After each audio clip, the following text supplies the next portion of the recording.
Dismissed from drama school with a note that read, "Wasting her time. She's too shy to put her best foot forward." Turned down by the Decca recording company who said, "We don't like their sound and guitar music is on the way out."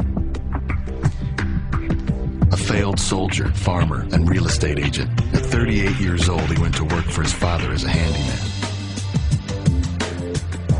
Cut from the high school basketball team, he went home, locked himself in his room, and cried. A teacher told him he was too stupid to learn anything, and he should go into a field where he might succeed by virtue of his pleasant personality. Fired from a newspaper because he lacked imagination and had no original ideas. His fiancée died, he failed in business twice, he had a nervous breakdown, and he was defeated in 8 elections. If you've never failed, you've never lived.